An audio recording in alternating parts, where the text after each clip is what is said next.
क्या आप आत्मा और मोक्ष के महत्व को समझने के लिए संघर्ष कर रहे हैं? यह कहानी आपका नजरिया बदल देगी। नचिकेता की कहानी प्राचीन भारतीय उपनिषदों में वर्णित है और यह कठोपनिषद में विस्तृत रूप से मिलती है। यह कहानी धर्म, आत्मा और मोक्ष के महत्व को समझाती है। नचिकेता राजा वज्रश्रवा का पुत्र था। एक बार राजा वज्रश्रवा ने एक यज्ञ किया जिसमें उन्होंने अपनी समस्त संपत्ति को दान करने का संकल्प लिया। यज्ञ के दौरान राजा ने बूढ़ी और बेकार गायों को दान में दिया। नचिकेता ने देखा कि यह सही नहीं है और सोचा कि इस तरह के दान से उसके पिता को स्वर्ग की प्राप्ति नहीं हो सकेगी।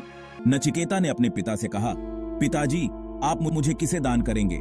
राजा वज्रश्रवा ने इस प्रश्न को नजरअंदाज कर दिया, लेकिन नचिकेता ने बार बार पूछा। क्रोधित होकर राजा ने कहा, मैं तुम्हें यम, मृत्यु को दान कर दूंगा। अपने पिता के क्रोध को समझते हुए नचिकेता ने सोचा कि अब उसे यम के पास जाना चाहिए। वह यमलोक पहुंच गया, लेकिन यमराज उस समय घर पर नहीं थे। 3 दिनों तक नचिकेता ने बिना खाए पिए यमराज की प्रतीक्षा की। जब यमराज लौटे तो उन्होंने नचिकेता के आतिथ्य से प्रसन्न होकर उसे 3 वरदान मांगने का अवसर दिया। पहले वरदान में नचिकेता ने अपने पिता के क्रोध को शांत करने और उन्हें मानसिक शांति प्रदान करने की इच्छा की। दूसरे वरदान में उसने जानना चाहा कि यज्ञ करने से स्वर्ग की प्राप्ति कैसे होती है। यमराज ने उसे यज्ञ की विधि और महत्ता समझाई। तीसरे वरदान में नचिकेता ने आत्मा और मोक्ष के रहस्यों को जानने की इच्छा व्यक्त की।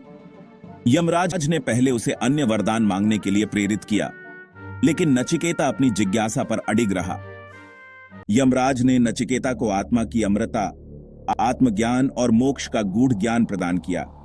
उन्होंने उसे बताया कि आत्मा अजर अमर है और शरीर के नष्ट होने पर भी आत्मा का अस्तित्व बना रहता है।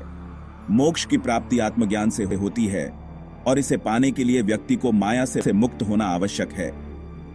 नचिकेता ने इस ज्ञान को ग्रहण किया और यमराज के आशीर्वाद से वापस लौट आया। इस प्रकार नचिकेता की कहानी हमें सच्चे ज्ञान, धर्म और आत्मा की महत्वता को समझने की प्रेरणा देती है।